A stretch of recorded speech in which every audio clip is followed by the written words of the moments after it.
Dans le cadre de la capsule financière d'aujourd'hui, nous rencontrons M. Sylvain Marleau, conseiller en placement pour la financière Banque nationale, et on parle aujourd'hui de taux de change. Bonjour, M. Marleau. Bonjour, Karine. Effectivement, aujourd'hui, je veux parler aux gens qui nous écoutent de taux de change. Vous savez, le dollar canadien en ce moment, en février 2012, c'est pas mal égal au dollar US. On parle de 1 pour 1, mais ça n'a pas toujours été comme ça.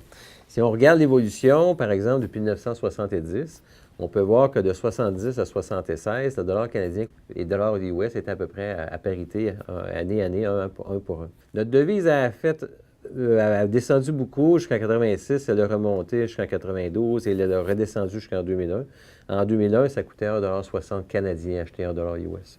Aujourd'hui, de 2001 à 2012, notre dollar a repris la force et puis ça coûte environ 1 pour 1. Il est très difficile de prévoir l'évolution des devises, mais on peut quand même regarder qu'est-ce que les économistes en pensent. À la Banque nationale, nos économistes, en février 2012, voient le dollar évoluer entre 1,01 en début 2012 à 1 pour 1 aussi en 2013, avec pas beaucoup d'écart. OK? J'ai regardé aussi à la Banque TD un rapport qui est assez récent, là, qui date du 14 décembre. Eux autres, ils pensent qu'avant les fêtes, ils pensaient que le dollar irait à 1,09 et puis jusqu'à la fin 2013, peut-être à 98 cents canadiens pour $1 US. À la Banque CIBC, une étude qui date du 26 janvier 2012, eux autres pensent que le dollar va évoluer entre 1 au début 2012 puis fin 2013 à 98 sous canadiens pour une pièce US. Et finalement, à la Banque RBC, Banque Royale, j'ai regardé, eux autres parlaient de 1,04 à 20 fêtes jusqu'à 96 sous canadiens à la fin 2013. C'est difficile de prévoir l'évolution du taux de change, mais il faut quand même noter qu'il y a des opportunités qui sont dans le marché.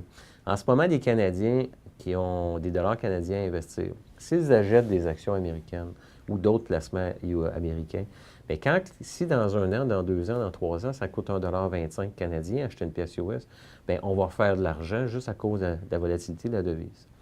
Il faut aussi penser aux Canadiens qui voyagent aux États-Unis, en Floride l'hiver, l'été dans vos vacances sur la côte près de la mer. Vous avez avantage aujourd'hui à prendre des dollars canadiens, ouvrir un compte américain, et puis à 1 pour 1, si vous la dépensez éventuellement, votre argent aux États-Unis, vous ne l'aurez pas payé cher. Il est très difficile de prévoir l'évolution des devises, mais il faut noter, je pense, qu'il y a un cycle économique mondial. Okay? C'est pas important. Les Américains sont rentrés en récession en 2007. Ça fait déjà 5 ans. Les autres pays commencent à rentrer en récession. Depuis 1 an, on voit l'Europe que ça bouge beaucoup. On nous dit qu'en Chine, l'immobilier a reculé de 30 %. Si la Chine a reculé, ils vont moins consommer nos matières premières au Canada. Alors, au Canada, on peut être affecté. Alors, ça va faire en sorte peut-être que les Américains vont sortir de récession en premier. Donc, leur dollar américain devrait prendre la force. OK? Il y a aussi la question des taux d'intérêt qui est bien importante. Les Américains ont dit qu'ils ne monteraient pas les taux d'intérêt avant la fin 2014. Le Canada, ils peuvent difficilement monter les taux, parce que si on monte les taux au Canada, nos exportateurs vont de la misère à vendre leurs produits aux Américains, vont être moins compétitifs. Alors, j'ai hâte de voir si la Banque du Canada va rester sur les lignes de côté pour les hausses de taux jusqu'à la fin 2014.